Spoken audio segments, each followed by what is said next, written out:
What's going on, collective listeners? Welcome back for another episode. Today, we've got Justin Kuehn. He's a tactical strength and conditioning coach at JBLM. That's a joint-based Lewis McChord. He's got a great story, and it's one that I know that everybody listening can probably relate to, especially if you're trying to find some ways and just kind of like make sense of the journey that you're on currently and where you're at in that journey, and maybe potentially even considering moving into the tactical realm. This podcast is exactly what you need to be listening to. Not only is he a wealth of information and insight, but he also really rounds out some of the philosophical ways that you need to view jumping into a job in the tactical sector, how he's made changes, the progress that he's made, and some of the challenges and obstacles that he's come across. He pulls no punches. He's an honest, transparent dude. And honestly, this podcast was phenomenal. So enjoy it and you know, take some notes because this is an awesome one. All right, we'll talk to you guys. We'll see you.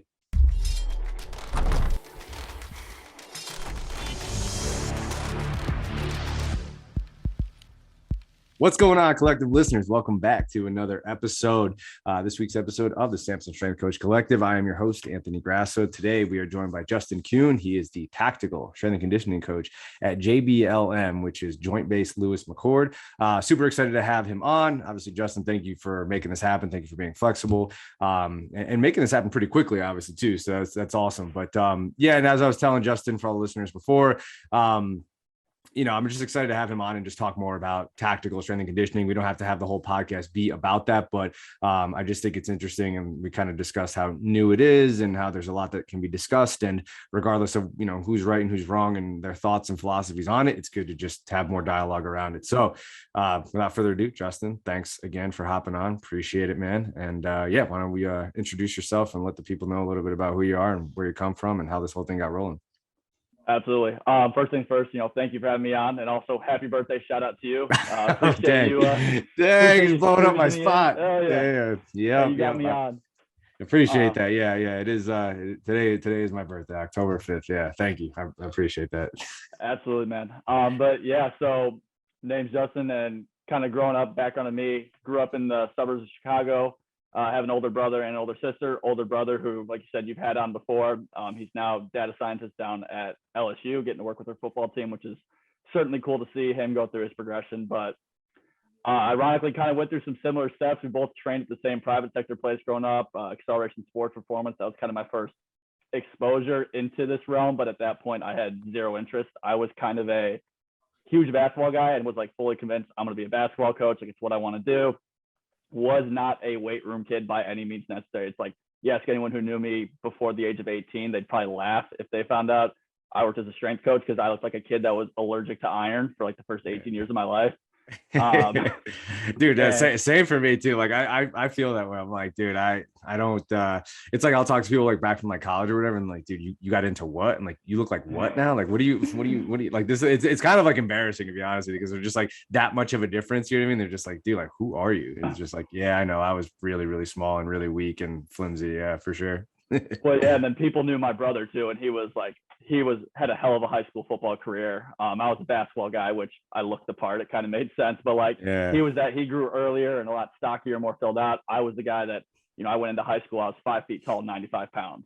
Yeah. So it's like, you know, we went on very two, you know, dissimilar paths there. But then ended up going to the same undergrad as him at Illinois State, and he was one that convinced me to do my bachelor's degree in exercise science, because he went out from the vantage point of him knowing he wanted to be a strength coach. He's like, well, if you're going to be a sport coach, it goes a long way for you to understand these things and understand how it works. And so had I continued to go on that route, I think he still would have set me up for a lot of success, because I think, as you and I probably both know, the competency of certain sport coaches in terms of actually being able to quantify the demands of their sport is an area where there needs, you know, a huge room for improvement, just, you know, being scientific and having a research-based approach versus I feel, or this is the drill I did when I was a player. But yeah, I was going through my entire undergrad, and I love the program. It was very interesting. I love learning more about the science of training, but even all the way up going to my my internship at University of Iowa with their Olympic staff, probably the first halfway through that, I was still convinced that I was going to be a basketball coach. Like, that was just what I wanted to do.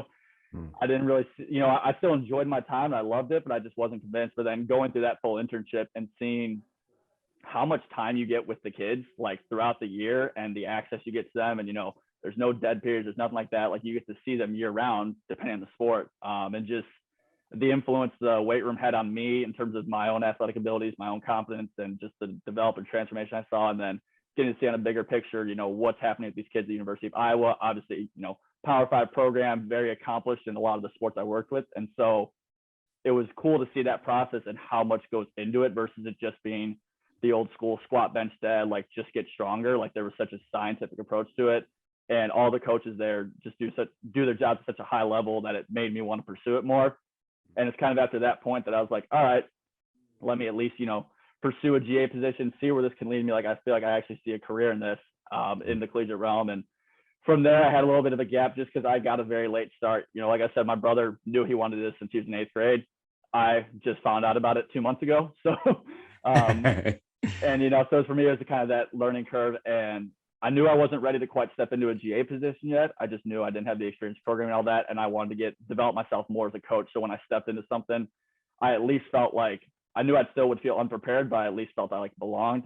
And so I ended up going back home and was fortunate enough that one of my mentors and trainers growing up at that facility, Acceleration Sports Performance, Mike Nicholas, he offered me a spot to help him out with his summer college group and then also training their Gen Pop.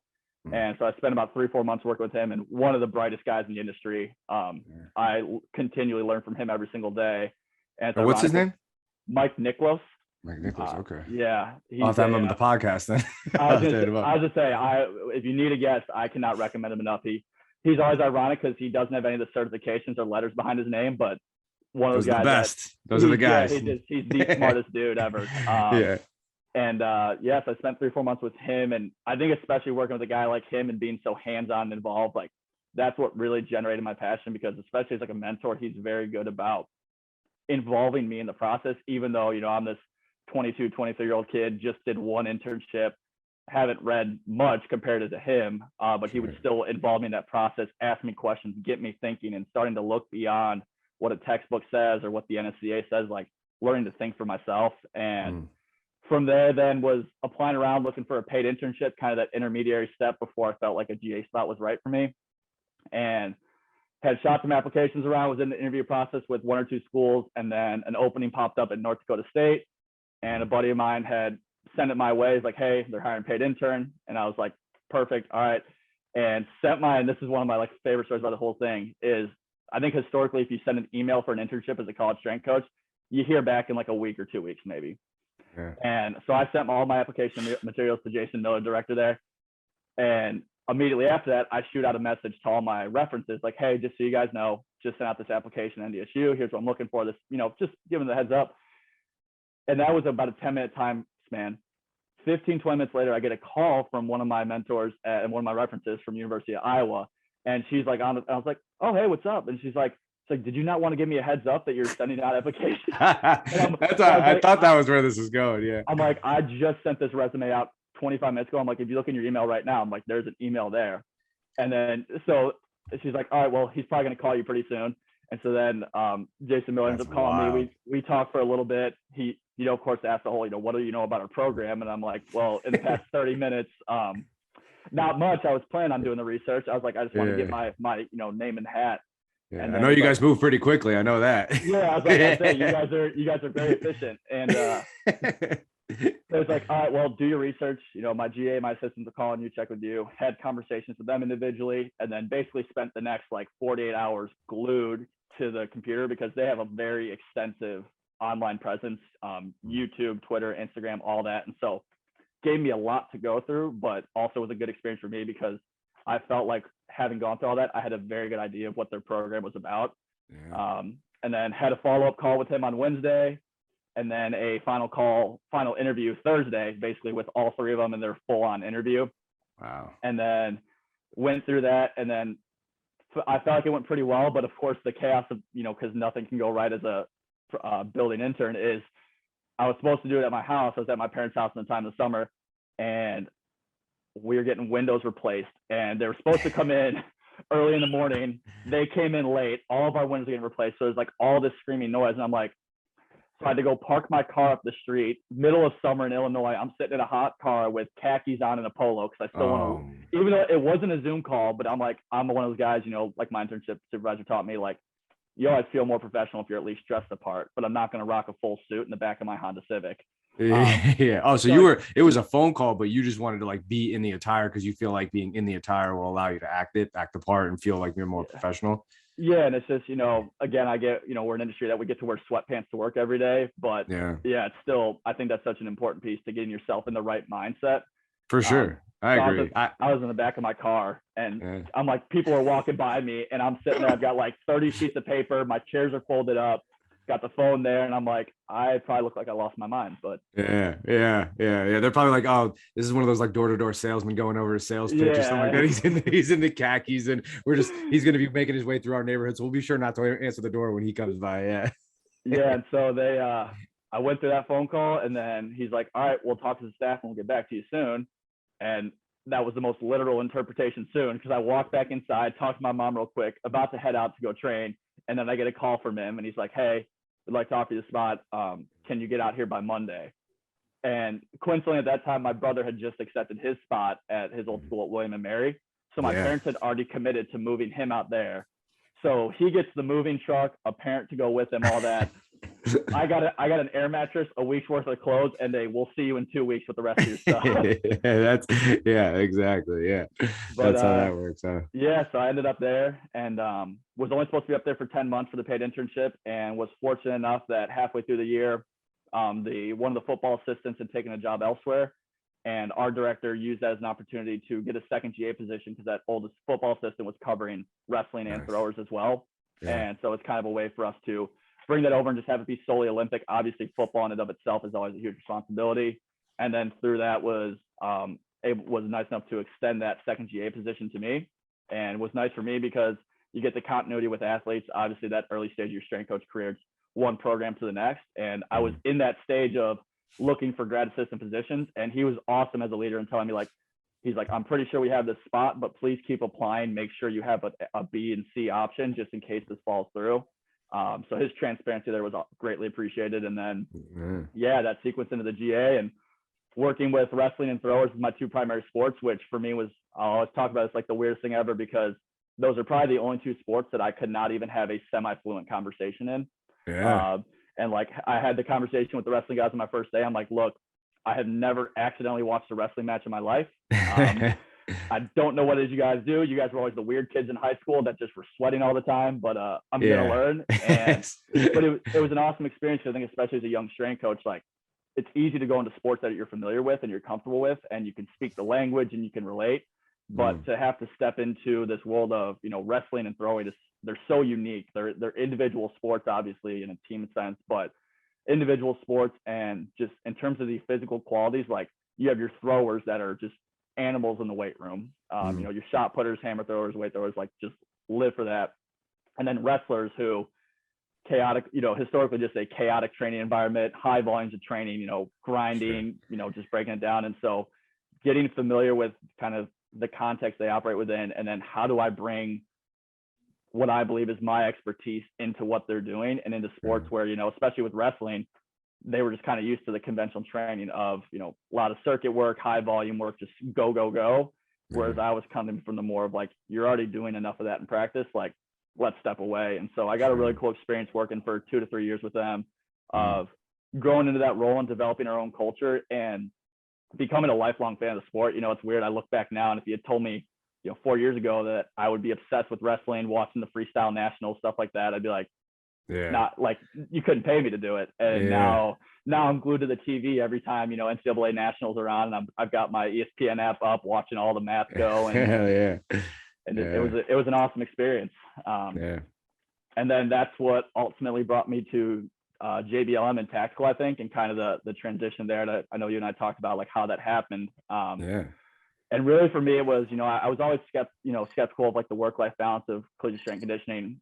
Having seen my brother go down the path and, talking to him a lot about what he's been through, it was good to get an idea of what it is, but also he was on the football side a lot. And so football and Olympic have some parallels, some differences, obviously, but I was always skeptical of it, but was still wanting to see it out and see the commitment through and, see if I could find that opportunity. And really for me, it came down to a couple big events.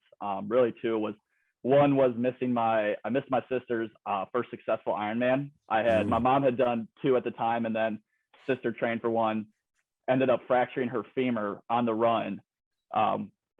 about 15, 20 miles from the finish line. And Jeez. I was there for that one, and seeing her not finish, just obviously very tough. We're a very close family, and she worked really hard to train back and do another one 2 years later.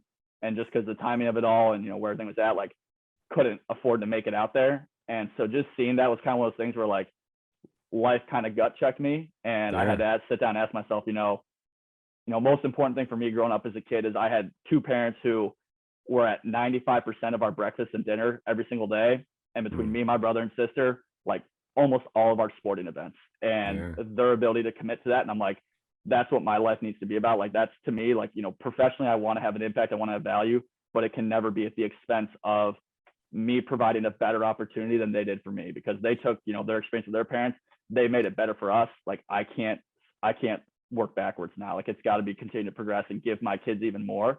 And I didn't feel like, at least with where I was at and where I was seeing the industry was at, that was going to be something that could meet my needs and my desires in terms of that realm. And so once COVID hit, and I'd already been exploring that, but then once COVID hit, mass quarantines happened, had a ton of time to obviously think and self-reflect, like all of us. I mean, you spend enough time in a house and you're in solitary confinement, you start to reevaluate. And I just kind of, it came down to those things for me. And I just decided, I'm in my mid-20s, like, if there's a time to change course and redirect, I'm like, I'm young enough where if it doesn't work out, I can find something else, like, I'll figure it out, but this is probably the time in my life to do it. And so went back, had the conversation with my director, Jason Miller, and just let him know where I was at, what I was pursuing. Him being the awesome guy he is, like, put me in contact with one guy named Eddie Yoon, who was working at South Metro Fire PD, because I told him, like, tactical is kind of the area. And so he just put me in contact with guys, got to talk with him about his experiences working with fire rescue as a strength coach. And then the second one being a guy named Mitchell Deppner, who's up here at JBLM as one of the program directors. He's the one that put me into contact with the installation lead here at the time. And he gave me the lay of the land. We talked a lot, and they said they might have some openings coming up. Would I be interested? And it was kind of like that moment of move to the opposite corner of the country. I have no family, no friends out there, like in a military world where, like, you have all your preconceived notions from movies and stuff like that. And I was like, you know what, like, it's a strict 40-hour work week. The compensation's better. And I know, at least for where I was at that point, in terms of just being, personally and socially in a not a good spot, just from the hours worked and all that, like, I knew, if nothing else, as a 2 to 3 year stint, like, this is what's best for me right now, and I can figure out my life then. But I can't keep going on autopilot and never having that chance. I'm gonna blink, wake up, and I'm 40, and I'm gonna look back like that whole time flew by. And so made that jump, got out here in June of last year, and so I'm at about 14, 15 months on the job, and can definitively say, like, no regrets of the decision. It was weird thinking, as far as I was moving away from family and friends and, like,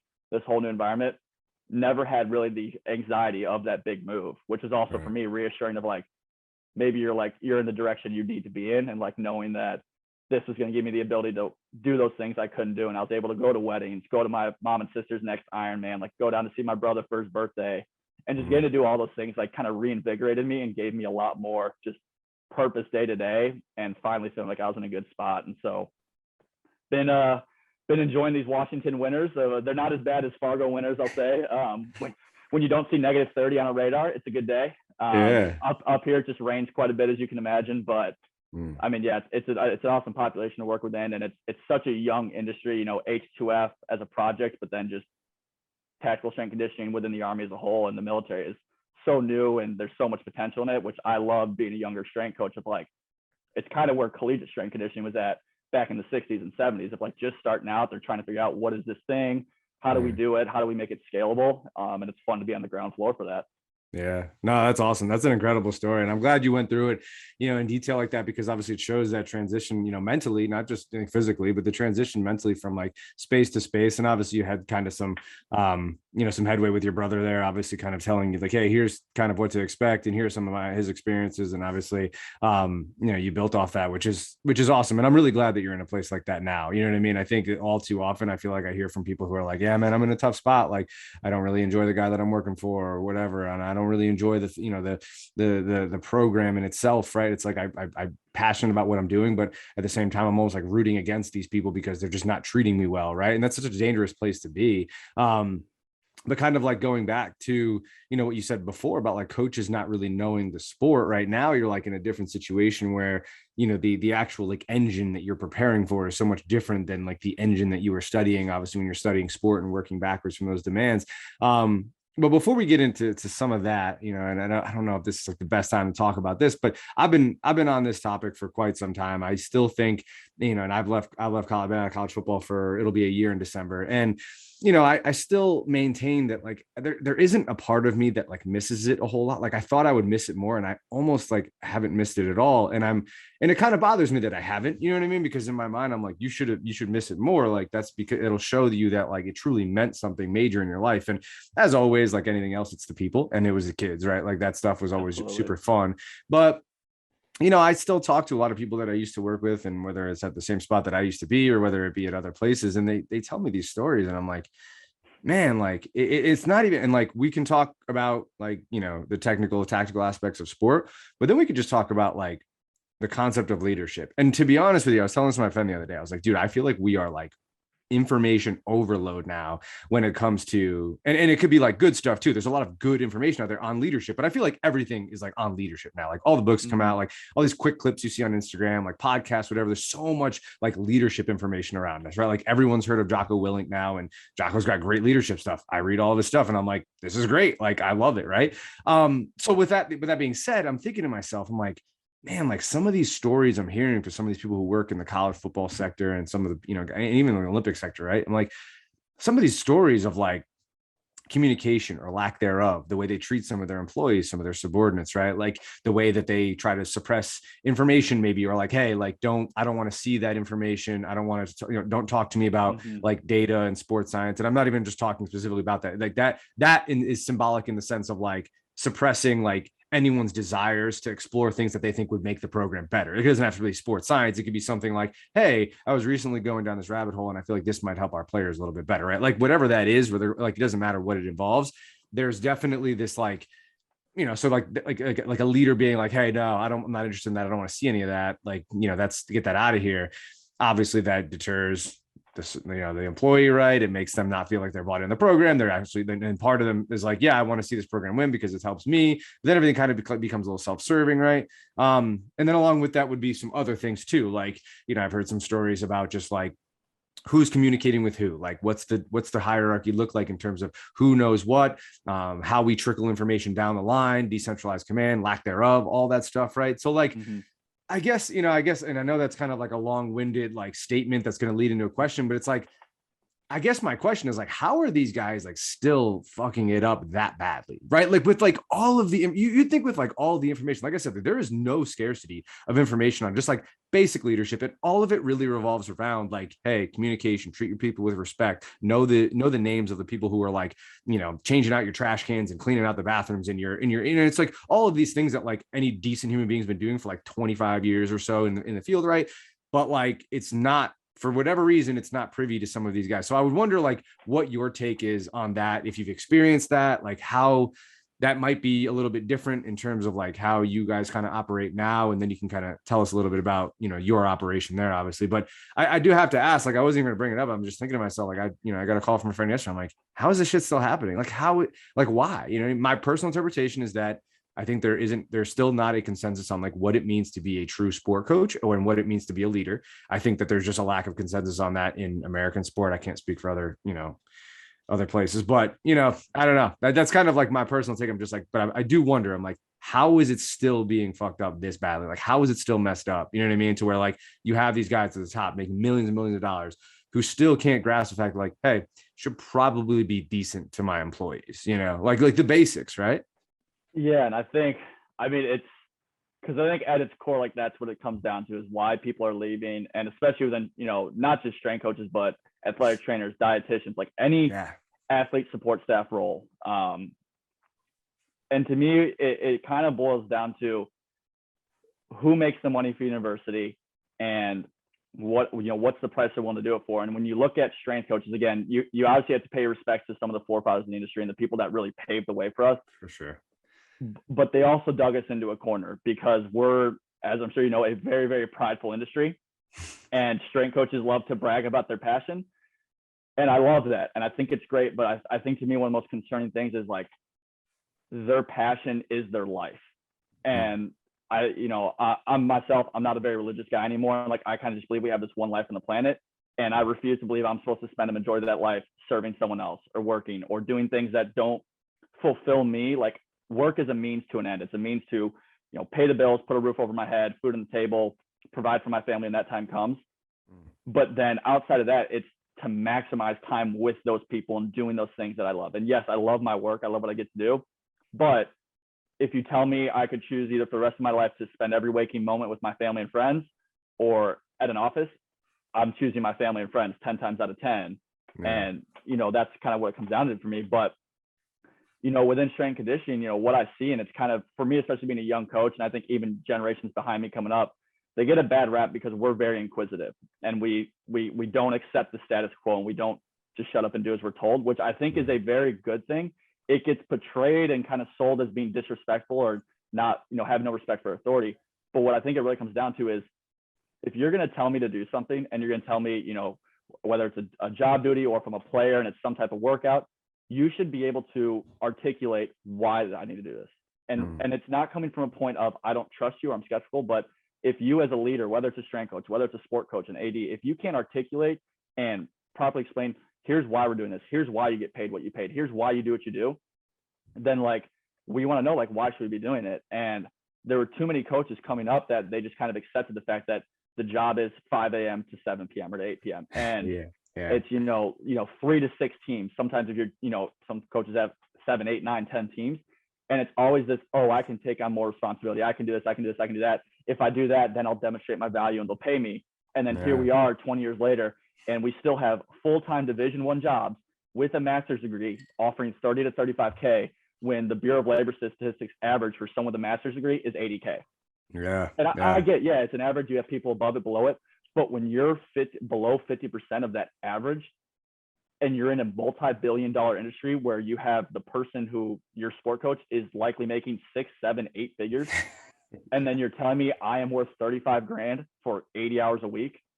Like, I think it's kind of one of those things where, and I don't know what the proper recourse is in terms of like how the ship rights itself, because again, it's such an oversaturated industry that if I don't want to take some job that's offered in D1, there's 25 more kids applying that'll do it for less money and more hours. Because again, it's that whole pride mentality of like, we think we're doing ourselves a favor, but it's like, no, at the end of the day, a school's job and any organization's job is to profit.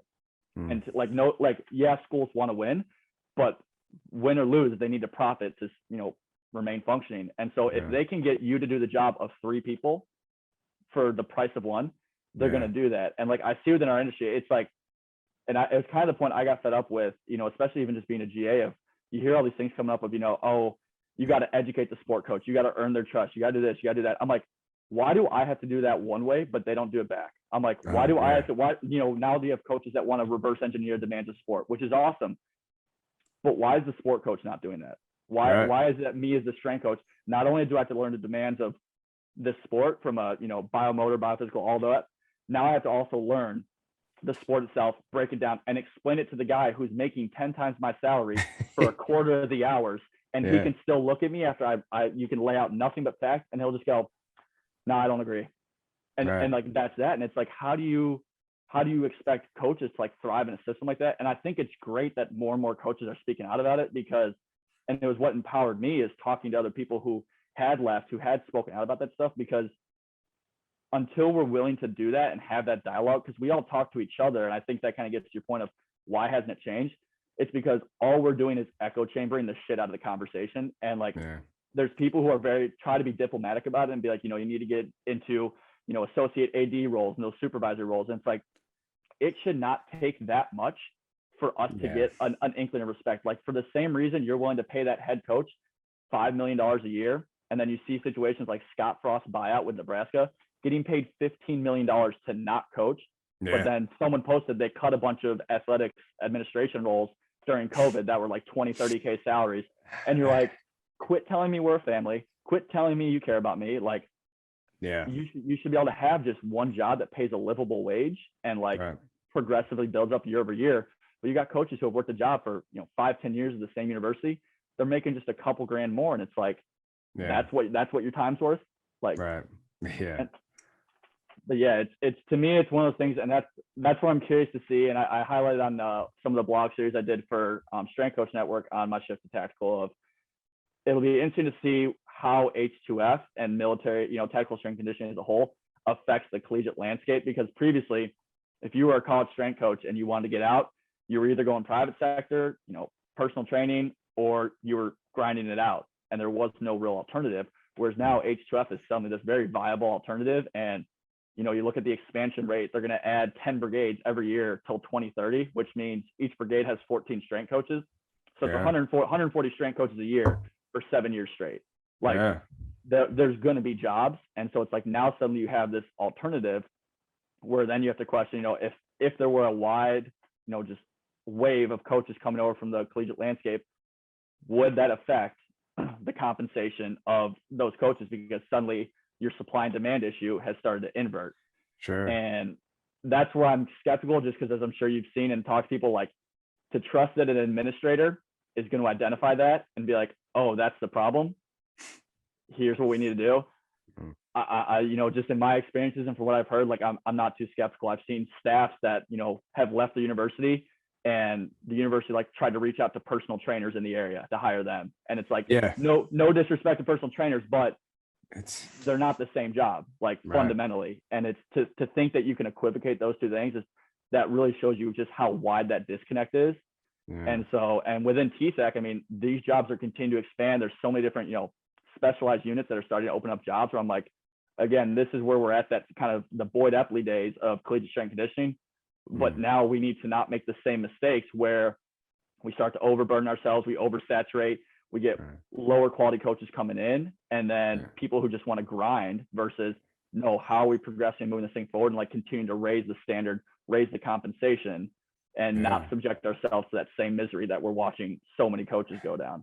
Dude, so many, you know what I mean? And I think that's a great point. And that's really interesting, because like, there's no doubt, like 100%, like I feel, and I'm like, just speaking for myself, like personally, not to make this about me, but like whenever I enter something new, I'm the guy who's like, I'm going to keep my mouth shut. I'm just going to observe. And then when people decide they want to learn my name and ask for my opinion, then I'll give it. Like, I don't go, you know what I mean? That was always like an intern approach. Right. And I think that like that has different meanings for a lot of people, but like, that was kind of how I got into powerlifting. That was how I got into strength and conditioning. I just recently started jujitsu, and it's like the same concept. Like, I don't know, there's a new space. Like, I'm just going to do exactly whatever you guys tell me. And then like, when you feel like it's time, like you respect me enough to actually learn my name, and, I've earned the respect or whatever, then like, yeah, I'll speak. I'm not going to come in here asking a bunch of questions and like, defying everything that you guys have been doing for a lineage of like whatever, 40 years. But at that same time, right, you do get to a point where, with everything, you're like, okay, like I've been here, like I've observed some things, and like here are some like holes I feel like I can poke. And then I think when you're in a good space and you're in a good environment, the people who have been doing it for X amount of years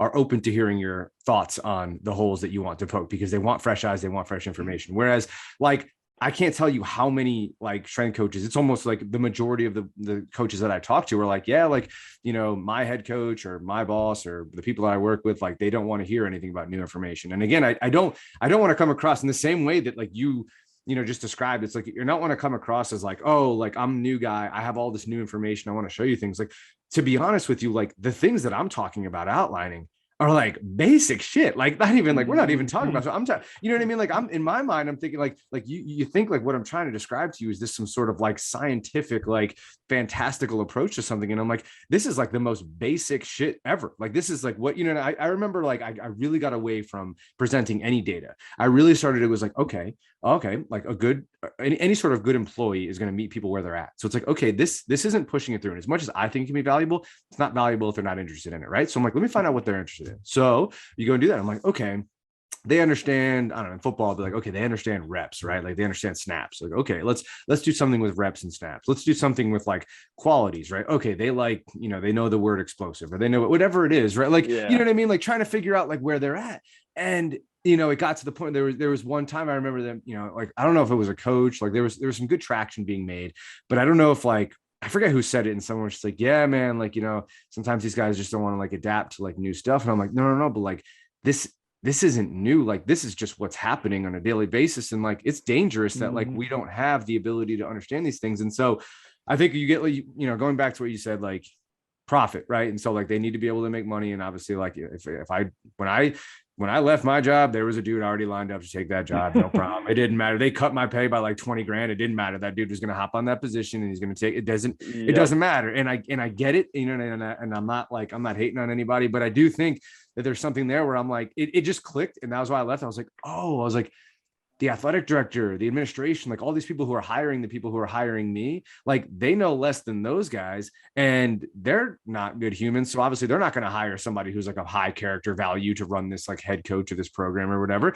And then it's like, all right, so like, well, what do you get when you get that? Like you get old school mentality of like, I don't talk to you, don't look at me unless I look at you kind of thing, right? And it's like these things that are just like completely toxic, right? But in your mind, you're like, how though? Like how are you still making those mistakes? Like that there are major mistakes made at like every single CEO, every Fortune 500 company, every single any organization that has ever been worth anything has talked about like, hey, here's what made us successful. And of course some of them succeeded despite those things, but so it just clicked me. I was like, oh, like my vision, their vision. They realize they don't need my vision or my formula in order to win. They just need to win as quickly as possible. And, development isn't along that path. So, anyway, yeah. So like, I'm sure you have some thoughts on that and I'll let you kind of go with your thoughts. No, you're good.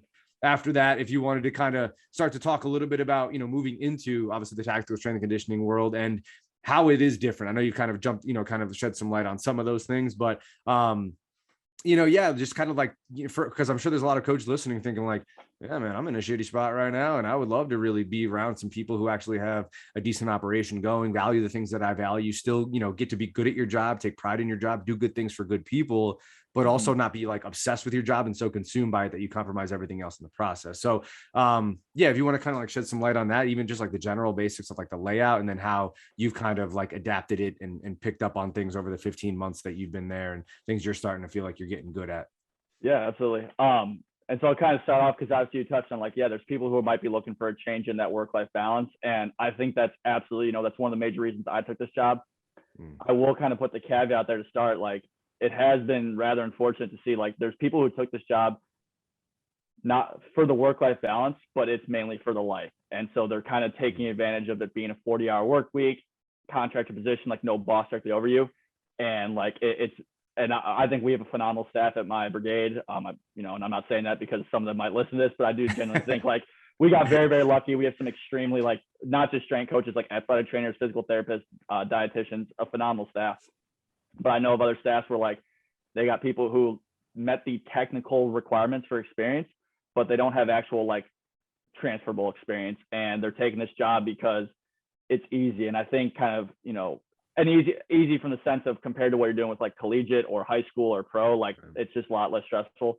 But even within this environment, like one of the, I think the misconceptions is like, oh, it's H2F, like the Army's putting all this money into it. Like it's going to be this great thing. You get there, you program, it's nothing like that. And I actually just had a buddy of my brother and myself, Alex Brzeski, just moved up here and took a job here. And I was telling him the same thing, like you're going to get here and like, unlike collegiate athletics where you get there and you need to have your, next 16 weeks planned out and you got to hit the ground running. Here, it's almost the exact opposite, because and this is a bigger picture Army issue, military issue, of the fundamental issue with how they roll this out is the Army put together their doctrines, all that stuff. And, here's why we have H2F. They conducted all the research, right? And there's a wealth of research. And it's kind of like you mentioned, like the information's out there when it comes to like leadership. Same thing with the Army and overtraining. Like you go look at any research study, Army, Navy, Marines, doesn't matter. Overtraining is rampant. It's like 70 to 75% of injuries are overtraining and overuse. Yeah. And that's widely known. But then you come into this population, now you've hired all these subject matter experts, these civilian contractors to come in. And what wasn't really made clear is how to utilize us. Like there's the H2F operating concept, which does a pretty good job outlining it, but it's not, no one's really taken that and actually directly applied it. It was kind of this open to interpretation, here's these two humans with beards, feed them a couple times a day, let them out once or twice, and they'll teach you how to lift weights. Yeah. But then it was like the idea of like from there it was like there was kind of this huge misconception. So when I got here, for example, I got here June of 2021, gotta remember years now, and it was myself and our brigade lead now, Nickel Meddy, who came from Wofford, and we got here, and the first few weeks was like next to nothing because, and that was for a variety of reasons. So one of the biggest issues is actually getting onto base and getting all your credentials and everything to like actually be able to get a government computer, get access to the base, be able to like save documents on a computer. It's this whole drawn out process that is really between the military and your contractor to get squared away. But it took me 6 months to get a computer. Wow. And like, you can't like, and I was using my personal hotspot on my own laptop just because I was like, I need to get some work done, but 6 months to get a working computer. And like, so that way, like I don't have to bring in my own stuff, don't have to use my own things. And then in terms of actually programming and being responsible for groups. So when Nick and I got here, it was right before the soldiers went on block leave, which is like their 2-week dead period, right around 4th of July. And then they came back from that. There was a 3-week period. And then our entire brigade was going out to the National Training Center down in California, which meant about 90% of the guys would be gone. And we were lucky that there was one company commander that wanted to like utilize us to like have us actually plan PT and run it and what our job we thought was supposed to be. And we ran it for a month, and it went pretty well. Like we got good results. A lot of it obviously was a mess from the standpoint of like historically, and even now, like the Army's PT, when it's led at the NCO level, the squad leader level, it's about as chaotic as you can imagine. Just because, and the analogy I use to my college strength coach friends is the environment we walked into would be like you go to a new university, and let's say you have, soccer, basketball, and baseball. Each team has their head sport coaches. That'd be like your battalion or your brigade commanders. But then you have all your athletes on the team. And in this environment, it's the equivalent of each individual athlete writing their own program. Yeah. They can consult with you, but the whole idea is, and the thing the Army's hitched up on is this idea of like train the trainer and equipping the NCOs to like be able to program and do what we do. And it's kind of I get it's well intentioned, but it's also disrespectful because it's like I have a bachelor's degree, a master's degree, internships, grad assistantships, like countless, books, articles, all these different things I've read, and I still don't feel like I have it figured out. But you expect me to take this person who might not have a college degree, might not even be interested in learning about training, and I'm supposed to condense down my entire education into a 1-week crash course. Yeah, and that's wild. And so like you literally come to this environment where like, so when I stepped into my battalion, every squad leader was like programming on their own. And, we've got 700-800 guys in our battalion at a given time. So it's a lot of programs running, and you're talking about, minimal space, minimal equipment, space is hit or miss. But then we're also in Washington where it rains 9 months out of the year and we don't have any indoor covering. Right. And so like, we train outside, there's a field, the geese come in the fall, there's poop all over the field. And then this, it gets cold enough and it's pitch black at 6:30 in the morning. So like, there's all these just logistical constraints where like everything traditional S&C related just goes out the window because I only have X amount of barbells. I only have 8 bumper plates of each weight. And I got to train 150 to 200 guys on this one equipment stack in 90 minutes. And on top of that, they'll get tasked out randomly. Guys might not show up randomly. They'll be gone for a week, 2 weeks, whatever it is. And so it's like, if you ever seen the Mladen chart of like organized like chaos, like programming, it goes even further right than that distributed model because it's so far scaled of like trying to have continuity of training is extremely difficult. And then on top of that, even once you do, and so now we're in a spot where our new battalion commander, he came in middle of June, has been fully on board. He came from the Pentagon prior to this, and it was kind of interesting because when he was at the Pentagon, he was receiving a lot of the data on H2F and like being a part of the the conversations in terms of discussions with Congress, whoever else. And so he was seeing kind of the quantitative side of it, and from that side of it, it's like, oh, H2F's this awesome thing. What he wasn't seeing because he was there was the qualitative side and the actual implementation, and I mean honestly just how rocky things were. And so when he got to our battalion and he sat down with myself and the other coach of our battalion, Ryan Gibson, he was like, who are you working with? What are you doing? We told him like, right now we're only training a platoon and a squad. which is about, I think, less than 8% of our entire battalion. And he was like confused. And I'm like, well, there's nothing holding their feet to the fire. Like, we've reached out, we've tried to do all these different like training stuff to get feet in the door, but there's just this mass miscommunication of like, what is it we do, how our NCOs utilize us. And they might hear from one person, they're supposed to still program. We're not, like, we've heard from multiple people, like higher ranking officers, like, we're not supposed to write PT and we're not supposed to run PT. And it's like, I'm a strength and conditioning coach. If I don't do those two things, I'm just a guy. I'm just a guy in sweatpants and a hoodie and a beard that all the soldiers are jealous of. Like, yeah. And so it's, you know, it's one of those things where there's so many different kind of underlying issues that need to be addressed. But to me, one of the biggest ones, and one that went along with our battalion, is having that commander, essentially your sport coach, just coming out and saying, look, this is the subject matter expert. This is the person who does this for a living. We're going to utilize him and trust him. And so it's been like, so since then, we've basically been slowly rolling out our PT plan, and it's still a very unique situation because, again, there's 2 of us, 800 guys in the battalion, and we have a 90-minute window. So logistically, we can't coach everyone, which means you're trying to create this system that tailors to, you know, we have guys that anywhere, we have former college athletes, you know, college football players, high-end guys like that. And then you have this 18-year-old who's never sniffed a weight room in his life and has spent the last 10 years, you know, being a keyboard warrior. And it's like, I still have to keep them all together. I have to have a consolidated program. And I also have to convince these guys that doing bro splits at the gym on their own, on top of PT and their diet of nicotine, caffeine, and, you know, tornadoes from the gas station is not a good recipe.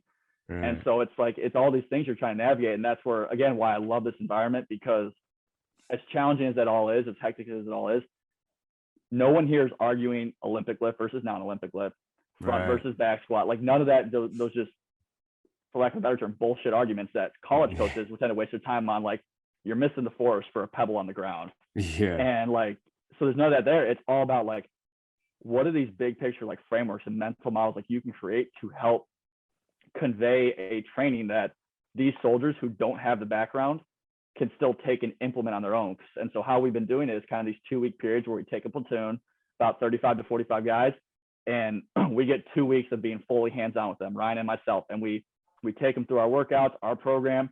We do an in-briefing session where we actually go through like orally why this is the session emphasis, what we're trying to accomplish. Here's how to run it, all That's that. Sick. Yeah. And you know, it's been a cool experience because you obviously get a mix of soldiers that are skeptical, soldiers that don't care at all, and soldiers that are like, I've been waiting for this my whole life. Yeah. And then you try to teach them it in that 2-week period, and then you go on to the next platoon, and the trust is that they go back to their company and are able to run it.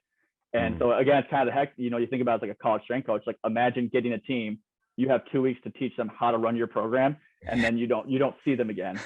And you're just like, and those are at least obviously like college athletes where like some of them might have some semblance, but in the Army, like you have a couple guys who are, you know, former high school athletes, but obviously that's not exactly a barometer for being, you know, which is what historically the Army has thought is a good indicator.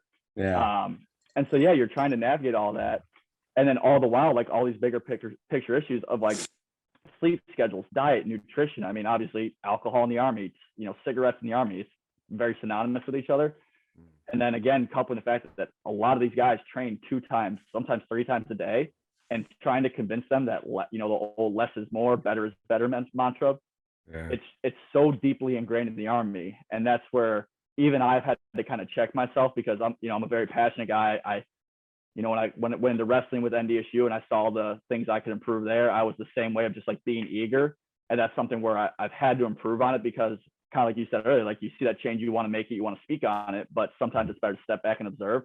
And in this environment, it's observing that the Army's been around for 300 plus years, and we're back-to-back World War champs. We put it on t-shirts, right? You know, we're the U.S. Army, like we're the U.S. Army. And so H2F has been around since 2018 on a pilot project, so on a very small scale.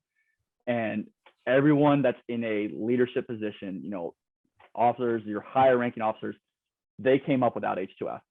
And it's kind of that survivorship bias that exists where most likely those are your guys that genetically had, you know, the most in them to tolerate the brutality of Army training, and then also just, you know, managed to survive at the end of the day. And so then they're surrounded by guys who went through just as shitty training, but also survived. And despite the fact that all of them will like say, this knee hurts, that knee hurts, my back hurts, I can't do this, can't do that, they'll swear by it. Yeah. And they're the ones at the end of the day, like the chain of command, like you're always answering to someone higher. In the Army, there's no place that's more serious. So even if we're working with all these younger guys and they're like, oh, we love what you're talking about, we're excited. If their platoon sergeant or their company commander or first sergeant isn't about it, it can be a friction point depending on how your unit operates. And so it's been a very, and when you talk about, you know, communication and patience and all these things, like it's been a very challenging experience, but also like, I think deeply rewarding just because like you develop an appreciation for what these guys go through. Like it, obviously everyone knows the Army's not easy, but like truthfully, like with how much these guys are tasked out to do and all the stuff they have on their plate, like it is a very demanding job beyond just the physical aspects. But then just also for myself, like figuring out, like, again, I'm in a foreign population, like the Army, people will tell you, if you go on an Army base, it's like learning a brand new language. And there's so many abbreviations that they just throw at you. And I'm like, this could be in Japanese and I would have understood just as much of it.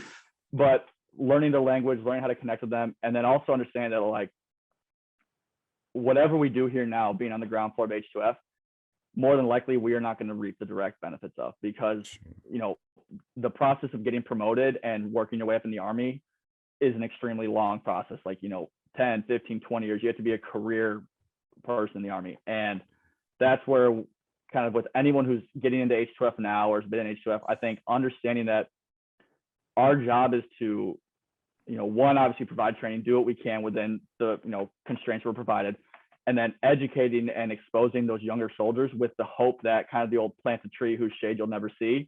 And you got to hope that you give these kids a positive impact, because all they know is what they've been exposed to. And so they're not doing stuff out of negligence. They're doing it out of just tradition and convenience, and it's all they know. And so now that they're able to see that, hey, we have these coaches where we're not just going for a 5-mile run on Monday because everyone goes for a 5-mile run on Monday. Like, and we're not doing all these different things. And so now you expose them to different stuff over time. Like certain people see the benefits, certain people don't because they don't agree with the training, whatever it is. But now you're hopeful that by hopefully providing more longevity to these guys' careers, they work their way up. And then when they're in a position of being a battalion commander or brigade commander, and they now have the ability to influence, hey, we have an H2F team here, they're going to be utilized. Like these are the coaches, these are the ATs, these are how to use them. Like I had a very good experience. I know that they know well, so we're going to use them. And it's literally, especially you talk about the Army, it's that quick of a switch of whoever's at the top of the chain, you know, relative to the echelon you're at, they say this is what we're doing, that's what happens. And so, you know, it's frustrating on our end because obviously that just takes time. Like some people, you know, if you've been in the Army 30, 40 years, it's going to be hard to convince you otherwise at this point. And that, I think that's a bias that we're all subject to. So you can't be angry or anything with them. Like if I had been doing something one way for 40 years and you were to come and tell me I'm doing wrong, like I'm going to be stubborn as hell too. And so you do the best you can to educate and to give them those tools and to make change wherever you have it. And, you know, again, I was working with the same squad of 12 guys for 3-4 months, but we worked really hard with them. And, you know, we got improvements in ACFT scores. The guys enjoyed it. Like we had a fun time, and they started talking to people, and that's what got some more people interested in us. It got another platoon from their company to start working with us. And it was kind of that word of mouth. And then, so now as we're rolling things out battalion wide, it's a lot smoother of a process because people start to know who we are. We're familiar faces. We're around the battalion more often, and that goes a long way. But yeah, I mean, I think, you know, obviously, like you said, a long-winded answer to your question of what is this job, but you know, it really much is a job where you have to come in with this kind of systems-based mindset of whatever you're trying to do has to be the most scalable yet simplistic thing you've ever come up with. And you need to have a contingency for your contingency because you're subject to the weather. You're subject to, you know, a million different things that can alter your plan. And trying to make this all work, given your constraints, is just a very unique challenge. But I mean, yeah. And then, so I guess to kind of give the short answer too of like what a day looks like, because I'm sure that's, you know, for people who are listening, might want to hear. Typical day for most installations is you're in by, you know, 600 at the latest, maybe 5:30. PT starts at 6:30, depending on your unit. You might be hands-on coaching, you might be doing technique work, whatever it is, but from 6:30 to 800 is when PT is. And then really from 800 until 1400, when your workday ends, is kind of very much what you make of it. And that's another great part of this job, is like, that can be doing technique classes. We've done educational classes where we've actually gone through and taken squad leaders and done like a classroom session on like pelvic control, squatting mechanics, hinging mechanics, stuff like that, because before they need to know how to program, I'd rather they know how to teach a good movement, which none of these guys ever get. Is that the other big piece is you get thrown in the Army, you show up for PT, and it's like, all right, pick up that barbell and do the same weight I'm doing, even though I've been lifting for 10 years. And so you do that stuff. There's a lot of meetings, a lot of, just kind of like getting job, a lot of relationship building. And then I think on our end, like a lot of time we spend is on building out these systems to where, I want to make something that for my 800 guys in my battalion, I can apply kind of in mass, but it's catering to, within 1 to 2 standard deviations of that normative bell curve of encompassing everyone there, provided they're challenging themselves. And then that would ultimately allow us the freedom to, once we have everyone on this consolidated plan, we can now push out different iterations by company, by platoon, whatever we need to do based on where they're at.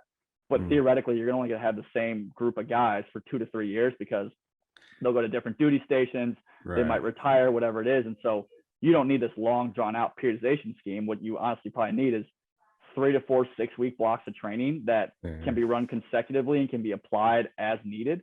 And then just have scalable pieces to them to where, oh, hey, for whatever reason, we don't have barbells today.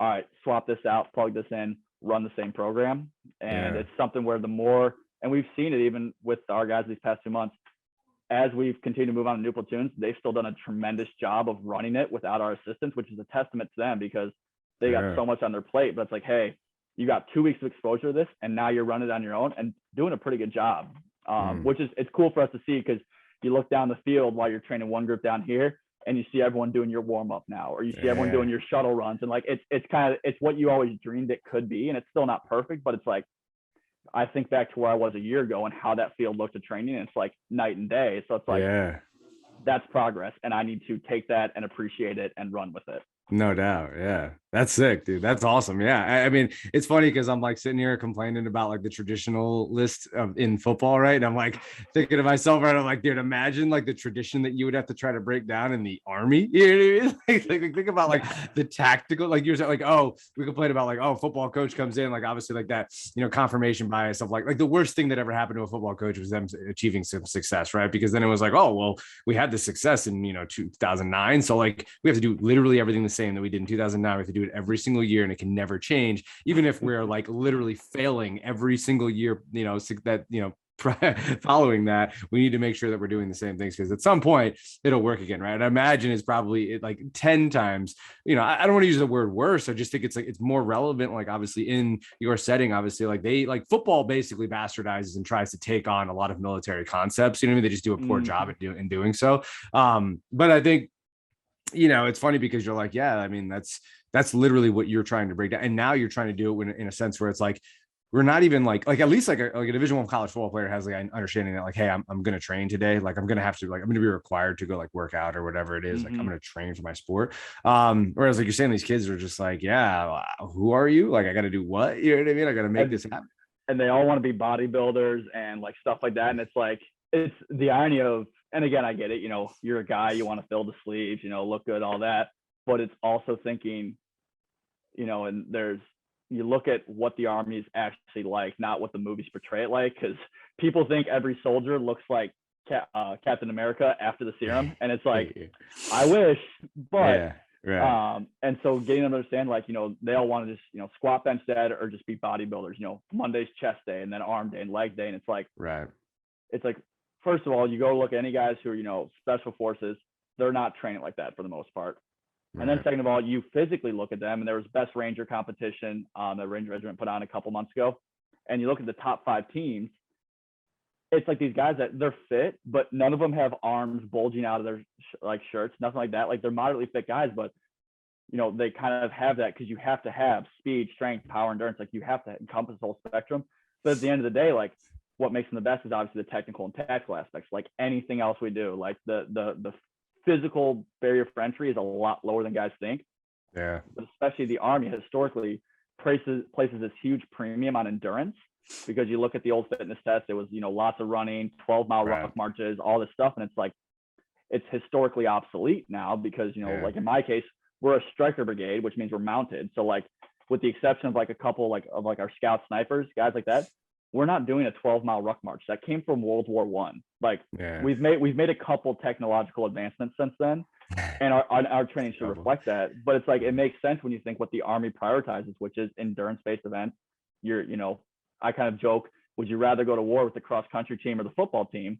Well, we're training like that. And no disrespect, I've worked with cross country athletes. I don't want any of them like in my DMs like, yo, what the hell? But all due respect, if I am picking someone to win a fight, I'm probably gonna pick the middle linebacker from Georgia or Bama or LSU 100%. Over $130 soaking wet cross country runner. Right. And so it's trying to get them to like see past that. Like, I'm like, I get what you guys see on Instagram, what you see on TikTok, but that is not what training is. And like, you guys want to train like athletes, but then none of you guys do change of direction work, speed work, accelerate, like multiple, working unilaterally, bilaterally, like all this stuff. It's just squat, chest day, do a bunch of pressing exercises and triceps, and then wonder why you're not making progress. And so getting them to like view training through this different holistic lens is just, I remember being a stubborn college kid. Like I did bro splits too. I thought it was everything. And now I'm a total body guy almost all the time. But I think back, I'm like, that was me as someone who at least had a semblance of an education through my undergrad degree. These are kids who don't have that. And so how can I be frustrated with them for not understanding where I'm coming from? Right. Because it's just a completely different perspective. Yeah, for sure. Yeah, it's great insight. Honestly, this has been so like eye-opening. And I know I told you this before we started, but it's like, this is like why I like doing this podcast. It's like, I just get to learn about a bunch of things that I had no idea about. And this is why I wanted to obviously have you on, because I never really thought about it that way. You know what I mean? To think that it's like, yeah, like you're like teaching other people how to teach what you know. Right. And it's like, that's a wild concept, like you think of like, oh yeah, I'm going to get in there. I'm going to get all these guys who are like, geared up, ready to rock, and they want to train or whatever. And it's like, no, like actually, like you're gonna have to kind of like do a decent sell job on try to get people to understand why your position is valuable, and you're gonna have to teach people what so that they can, like you said, like the tree you grow or whatever, and obviously the shade you never see, you're gonna hope that they like your information trickles down and obviously can kind of impact over the years. But what I do think is, and I'm really glad you said that, because it gives like hope, where it's like, all right, we're gonna teach these guys X, right? And the hope is that like as they grow, I feel like there's a little bit more of a transfer there because of the fact that like they're literally learning it. So because they know that it's going to be a part, and it's going to be implemented into their, like PT is going to be implemented into, it's kind of like been a part of this for a while. So it's like, all right, we know these guys are eventually going to work their way up, obviously, to like a higher rank. And then they're going to say like, hey, I had a great experience with Justin. He was great, as my strength and conditioning coach. I really want you guys to utilize our strength and conditioning coach. And this is how you're going to use it. Here's how we're going to, and like, I could see that transference there, or the transition happening a lot quicker and just at a lot more of efficient rate than anything that would ever happen in football, because there's no guarantee that you need to explain anything of what you do to or you're going to have that dialogue or that conversation with any sort of like quality control coach, wide receiver coach, whatever, what I mean? There's that conversation may never even happen. You could work at a university for like 20 years, you know what I mean? Whereas like these things are actually being forced to happen. So, honestly, this has been awesome. This is great insight, and I hope the people who are listening obviously agree. And would love to have you back on in say like a year or so or two, really kind of like see where things go, and obviously get your perception on things now or then versus now, that kind of thing. But we've got a few minutes left. So like if there's anything else that you, Justin, wanted to touch on, anything you want people to know about, I would say definitely plug the work you have on Strength Coach Network. Let people know where they can find you as far as like social media and all that stuff. And if there's anything else that, you kind of want to wrap up with in terms of letting people know about your operation, please feel free to do so. But this has been awesome, man. I really appreciate it. So and again, before I get into my social media, all that, want to thank you for having me on. Like I love, like we talked about beforehand, just because this is a new thing, like doesn't mean, even myself having only been here a year, there's people that's been here longer, like having the conversation, starting the dialogue is what matters with this. And, whether you're stepping into tactical or any environment, like don't think your idea lacks merit because of how new you are. Like I know people love to cite the Dunning-Kruger and all that, but idea meritocracy is still a thing. And sometimes coming from an outside perspective can give you when you come into this new environment, you have something that is extremely valuable. But if all you tolerate is people saying, well, you haven't done it long enough, so you don't understand, like, don't take that. I deal with it wrestling, and then I've dealt with it here. And it's like, what to be true. If you can prove it, if you can get the results, like do that, and then just be persistent. Like don't let someone tell you because you're, you know, you haven't been a soldier or you haven't been in H2F long enough, like your ideas don't have merit. Like and I put this in all my content because I share a bunch of stuff. Like, I'm not assuming I'm right, but I'm going to put out here what I think are my truths right now. And if you can critique it and poke holes in it and it makes sense what you're saying, then I'm going to update it. But I'm not going to sit here, hoard these ideas to myself until I hit an arbitrary number of years of experience or whatever, then say, you know, here's what it is. It's like, no, this is what I think right now. This is as organized as I can make it. Let me put it out for the internet. And if people want to, you know, some people get sensitive when you call out their methods that they share on social media. And it's like, what else would you want but like critique from professionals? And if you can't defend it, maybe you shouldn't enjoy it or shouldn't be doing it. But yeah, so social media wise, my Instagram is j.c.kuehn, my last name, Kuehn. Twitter's the same, but without the periods in between. I have a LinkedIn, but honestly, I did that because my dad forced me to create it. No doubt. And then, yeah, if anyone's interested in H2F just in general, I did 3 different blogs for Strength Coach Network. If you just go to strengthcoachnetwork.com, I think /blog, that'll take you to it. But did 3 different smaller articles on that I think provide a lot of insight. But anyone who reads that, more than welcome to reach out to me on Instagram, Twitter, DM me, and would be happy to kind of fill in the blanks for any questions or concerns you have. Again, I don't want us making the same mistakes of collegiate strength conditioning where you get put into something that people don't give you the truth on. Like, I'd rather be very transparent about what this job is and what it is not. And if it's not something that you're interested in, then obviously, you know, definitely don't step in. And this is kind of the last tidbit I'll like leave this with is, I touched on at the start of the podcast, of people taking this job because they just want the work to life balance and kind of pulling off the gas pedal. You know, a lot of us come from the environment where sport coaches love the old mantra of, oh, we're going to war this weekend. And it's like, you're not going to war. You're going to a 100,000 capacity stadium, air conditioned locker rooms, and you're taking a coach bus home. Like, we're not the same. But like in this environment, regardless of like what your situation is with how your commander wants to utilize you and what you're trying to do, like, if you are not constantly pushing the envelope and pushing the boundaries, like, these are people who it is literal life and death. And yes, there's a huge technical and tactical component, but the physical component obviously underpins all that. And because it's a job where, you know, a buddy of yours gets shot and you need to drag him away, but because of your physical training, you're not strong enough, you don't have the aerobic capacity, whatever it is. And so it's like, understand that whoever you're working with, like, you may not see directly the impact. They're not going to go, oh, you got my squat up 30 pounds.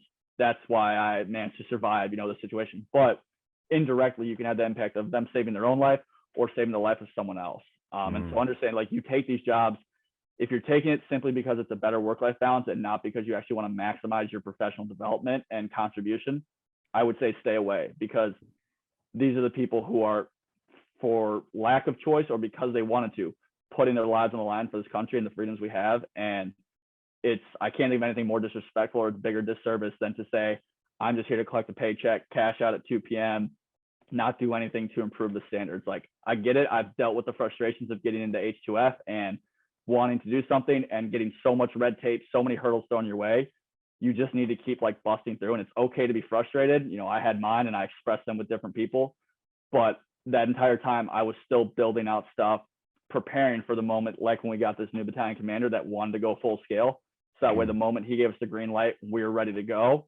And then we're in constant communication. We continually, you know, update and iterate our process. And that's something we stress to our soldiers is, I'm new to this tactical realm. I know what's worked in collegiate athletics, but this is new. And I'm going to apply my principles as best we can. But if you guys give us feedback on what does and does not work or ideas you have, we'd love to hear that. And we've actually had some NCOs with phenomenal suggestions. It's improved our programming and it's made what we do better. And I think when they see that collaboration and our willingness, like, we're not someone talking down to them and that conversation only goes one way. Like, no, we need that feedback from you guys. We need that reality check, because our perception and your reality don't match up always. And so come into it with that mindset, because again, like, you know, we're not technically at war right now, but obviously, you know, North Korea launched a missile over Japan the other day. You have the whole Russia-Ukraine situation. Like, the world landscape is constantly changing, and these people's lives depend on you trying to wedge yourself through the door to the point where you get that autonomy to help prepare them for the demands of their job. And then also bigger picture of their life. Because a lot of these guys, like, they get broken off in the Army and, you know, yeah, they want the VA benefits, but then they go back to their families and they can't run around with their kids. They can't do all these things. And it's not because they were on deployment and, you know, ran over an IED. It's because they were forced to do 150 deadlifts the day after they did 150 squats or whatever it is. And so keep fighting that fight because you're contributing to something more than a trophy. And that's not to diminish sports, but I'll say the intrinsic motivation to help someone in this population is exponentially higher. And it can be a very great opportunity to meet some awesome people with awesome stories, but definitely come into it with a patient mindset and also with still a stubborn and assertive mindset, because if you kind of cower away and you don't really try to push the envelope, you'll just get eaten alive. Yeah.